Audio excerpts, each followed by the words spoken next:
సంతృప్తి దాన్ని ఓర్వలేక నూకలు జరిగిన టీఆర్ఎస్ పార్టీ పేరు మార్చుకొని బీఆర్ఎస్ పెట్టుకోండి. ఈ సన్న బియ్యంతో మా బీఆర్ఎస్ పార్టీ కూడా నూకలు జరిగే కారణం రేవంత్ రెడ్డి గారు మా ముఖ్యమంత్రి పేదలకి ఇది నా కళ అన్న, నేను ముఖ్యమంత్రిని అవుతే పేదలకి సన్నబియ్యం ఇవ్వాలని అనుకున్నాను. ఎన్ని వందల కోట్లైనా సరే అది ఇచ్చి తీర్తానని చెప్పి సన్నబియ్య పథకం ప్రారంభించడం జరిగింది.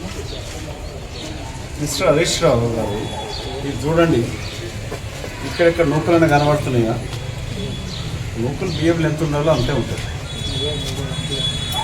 మీ పార్టీకి నూకలు తెలుస్తాయని చెప్పి సన్నబియ్యం పథకంతో అబద్ధాలు మాట్లాడి ప్లాస్టిక్ బియ్యం ఉంటుంది, నూకలు ఉంటాయని చెప్పని మాట్లాడు. ఏ పేదింటోడికి వెళ్ళి చెప్తారు, నీకు కూడా ఇంత సన్న బియ్యం పెడతారు. సన్నగా ఉన్నావు కదా, సన్న బియ్యం తిని సంతోషంగా ఉండు. పేదలకు తీసుకొచ్చిన పథకాన్ని ప్రతిపక్షం ఉన్నప్పుడు బాధ్యతగా ప్రవర్తించాలి.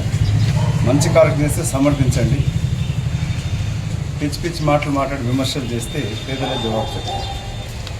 ఇవాళ ఈ సన్న బియ్యం పథకం దగ్గర మేము కాంగ్రెస్ కుటుంబ సభ్యులు వచ్చి పేదవాళ్ళతో పంచుకొని చూపిస్తున్నది.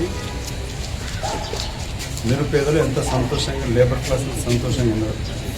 మనకి పేదల ముఖంలో సంతోషం ఉండాలని రాహుల్ గాంధీ, సోనియా గాంధీ గారు కోరుకుంటున్నారు. పేదలకు సన్న బియ్య పథకం తీసుకొచ్చి ఎంత ఖర్చు అయినా సరే, ఇవాళ